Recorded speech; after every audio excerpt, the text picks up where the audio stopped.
এখন চলছে পাকা আমের সিজন। আম দিয়ে তো আমরা অনেক কিছুই তৈরি করে খাই।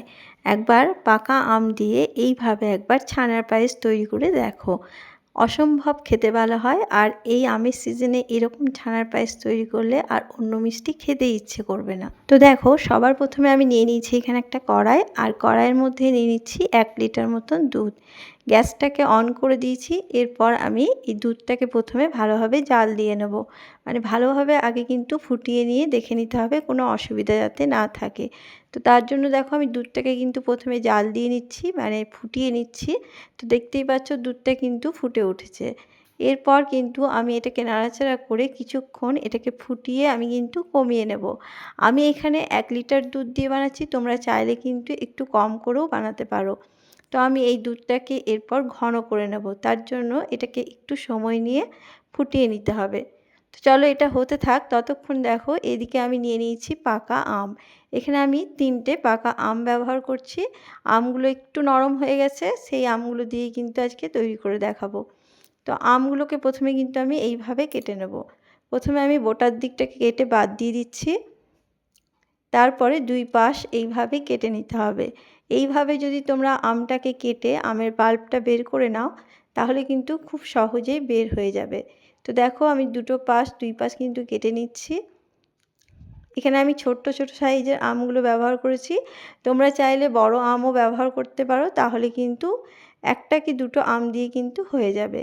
তো দেখো, আমগুলোকে আমি প্রথমে এইভাবে সমস্তগুলোকে কেটে নেব। আগে কিন্তু আমি আমটাকে ধুয়ে পরিষ্কার করে নিয়েছি। ধুয়ে পরিষ্কার করে নিয়ে কিন্তু আমি এই আমগুলোকে কেটে নিচ্ছি। তো দেখো, আমি সমস্ত আমগুলোকে কেটে নিয়েছি। এরপর আমি এবার আমের পাল্পগুলোকে খুব সহজেই যাতে বের করা যায় সেটাও তোমাদেরকে দেখিয়ে দিচ্ছি। দেখো, প্রথমে কিন্তু একটা পাশ আমি নিয়ে নিয়েছি। তারপরে এইভাবে চামচটাকে দিয়ে কিন্তু এইভাবে পাল্পটাকে বের করে নিচ্ছি। দেখে বুঝতেই পারছো, খুব সহজেই কিন্তু এইভাবে আমের পাল্প বের করলে খুব সহজেই বেরিয়ে যায়। তো দেখো, এইভাবে আমি সমস্ত পাল্পগুলোকে বের করে নেব। দেখতেই পেলে কত সহজেই কিন্তু আমের পাল্পটা বেরিয়ে এলো। এইভাবে শুধু চামচটা দিয়ে একটু এইভাবে ঘুরিয়ে নিয়ে বের করে নিলেই কিন্তু খুব সহজেই বেরিয়ে আসবে।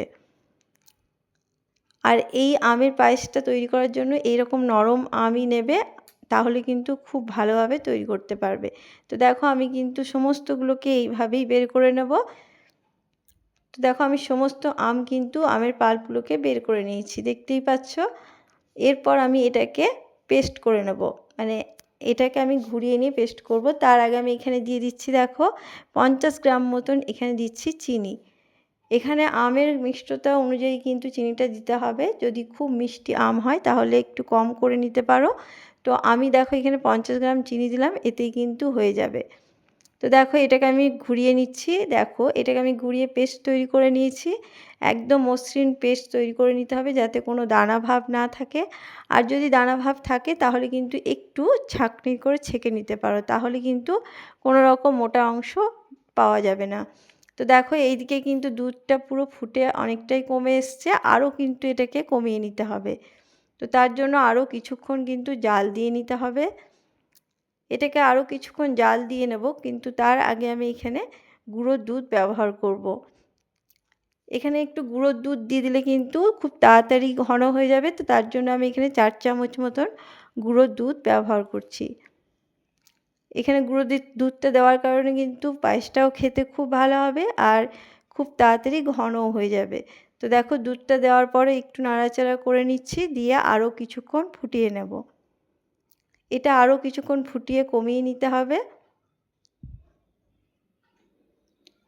তো চলো, এটাকে আর কিছুক্ষণ ফুটিয়ে আমি কমিয়ে নিচ্ছি। দেখো, অনেকটাই কিন্তু কমে এসছে, দেখে নিশ্চয়ই বুঝতেই পারছো।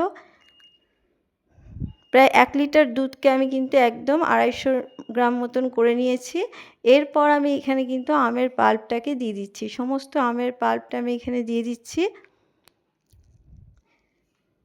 তো আমের পাল্পটা দেওয়ার পরে এবার ভালোভাবে কিন্তু মিশিয়ে নিতে হবে। মেশাতে মেশাতেই কিন্তু দেখবে এটা হালকা ছানার মতন তৈরি হয়ে যাবে। যেহেতু এটা আম দিয়ে তৈরি সেহেতু কিন্তু আলাদাভাবে ছানা করার কোনো প্রয়োজনই পড়বে না। এইভাবে করলে দেখবে কোনো রকম আলাদাভাবে ছানা করে তারপর পায়েস করার প্রয়োজন পড়ে না। এইভাবে করলেই নিজে থেকেই কিন্তু দানা দানাভাবে একটু ছানা ছানা ভাব হয়ে যাবে। তো দেখো আমি কিন্তু নাড়াচাড়া করে ভালোভাবে আমটাকে মিশিয়ে নিচ্ছি। এইভাবে মেশাতে মেশাতেই দেখে বুঝতে পারবে যে এটার মধ্যে কিন্তু একটু দানা দানা ভাব হয়ে এসছে। অনবরত কিন্তু এইভাবে নেড়ে যেতে হবে। নেড়ে নেড়ে কিন্তু একদম কমিয়ে নিতে হবে। তো দেখো দেখে বুঝতেই পারছো এর মধ্যে কিন্তু অনেকটাই ছানা ছানা ভাব হয়ে আসছে। এইরকমভাবেই কিন্তু নাড়তে নাড়তে খুব ঘনভাবে কিন্তু এটাকে করে নিতে হবে। দেখো আমি এটাকে প্রায় 10 মিনিট মতন কিন্তু ভালোভাবে ফুটিয়ে নিয়েছি আর এইভাবে অনবরত নেড়ে নেড়ে কিন্তু এই পর্যায়ে নিয়ে এসেছি। দেখে বুঝতেই পারছো। ব্যাস এটা কিন্তু আমার একদমই রেডি হয়ে গেছে, দেখতেই পাচ্ছ। তোমরা চাইলে কিন্তু এটাকে নামিয়েও পরিবেশন করতে পারো, না হলে কিন্তু এটা ঠান্ডা করেও পরিবেশন করতে পারো। তো চলো আমি একটা পাত্রের মধ্যে পুরো নামিয়ে নিয়েছি। দেখো দেখতে কতটা সুন্দর হয়েছে।